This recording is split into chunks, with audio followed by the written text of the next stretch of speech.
বন্ধুগণ, আজ আর ইন্ট্রোডাকশন দিয়েই আপনাদের মূল্যবান সময় নষ্ট করব না, একেবারে মূল আলোচনায় প্রবেশ করছি। মার্চ মাসের এই 20 তারিখ থেকে 25 তারিখ পর্যন্ত এই কয়েকটি দিন এস নামের মানুষদের জীবনে ঠিক কী ধরনের পরিবর্তন, সুযোগ, সুখবর নিয়ে আসতে পারে, সেই বিষয়টি নিয়ে একটি বিস্তারিত ও গভীর বিশ্লেষণ আজকের ভিডিওতে থাকছে। আশা করব বা বলতে পারেন অনুরোধ করব ভিডিওটি একদম শুরু থেকে শেষ পর্যন্ত মনোযোগ দিয়ে দেখবেন, কারণ শেষের দিকে আমি এমন কিছু গুরুত্বপূর্ণ নির্দেশনা ও করণীয় বিষয় শেয়ার করব, যেগুলো আপনি যদি আপনার জীবনে প্রয়োগ করতে পারেন তাহলে এই সময়টিকে আরও ইতিবাচক এবং সফল করে তুলতে পারবেন। চলুন তাহলে আর দেরি না করে শুরু করা যাক আজকের বিষয়। মার্চ মাসের এই নির্দিষ্ট সময়টা 20 থেকে 25 তারিখ অনেক মানুষের জীবনে একটি বিশেষ মোড় ঘোরানোর সময় হিসেবে কাজ করতে পারে। এই সময়ে বাইরের বড় কোনো পরিবর্তনের চেয়ে ভেতরের পরিবর্তনগুলো বেশি গুরুত্বপূর্ণ হয়ে ওঠে। অনেকেই নিজের চিন্তা ভাবনা, লক্ষ্য এবং ভবিষ্যৎ পরিকল্পনা নিয়ে নতুন করে ভাবতে শুরু করবেন।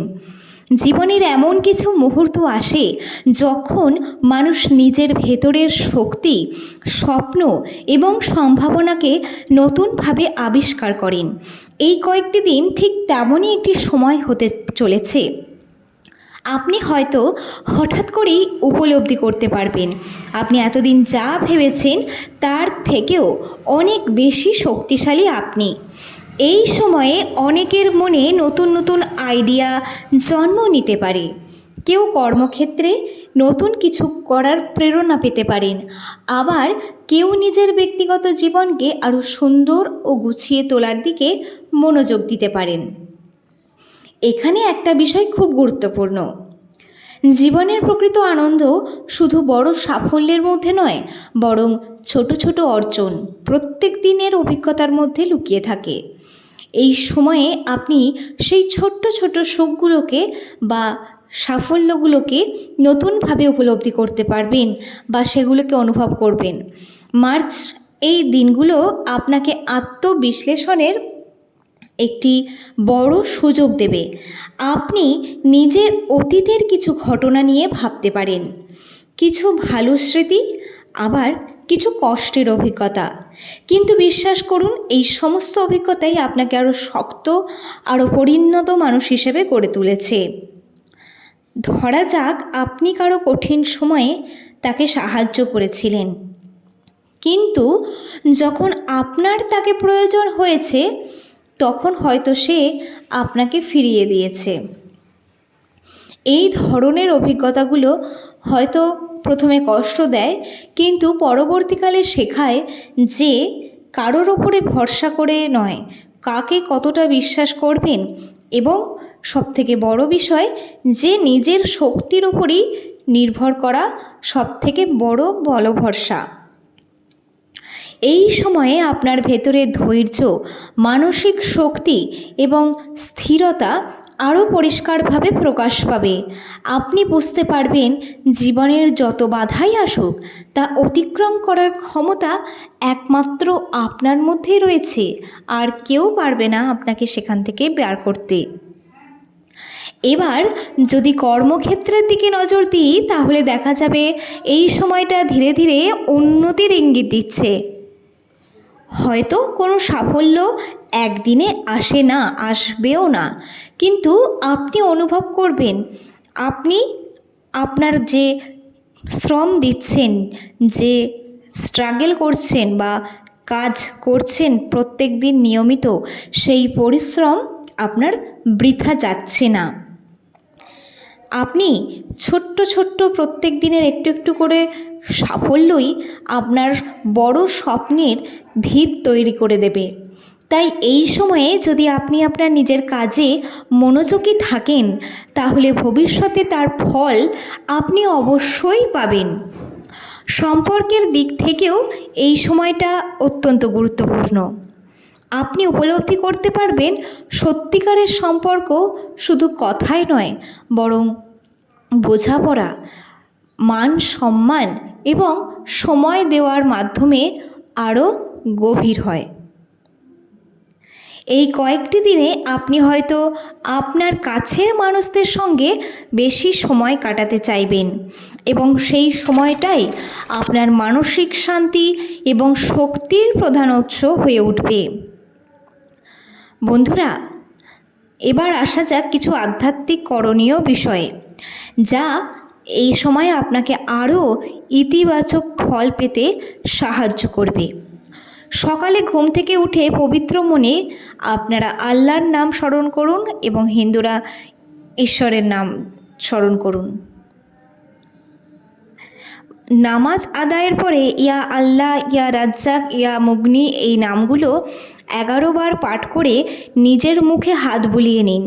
এতে আপনার রিজিক বা উপার্জনের পথ সুগম হবে এবং কাজে সাফল্য আসবে।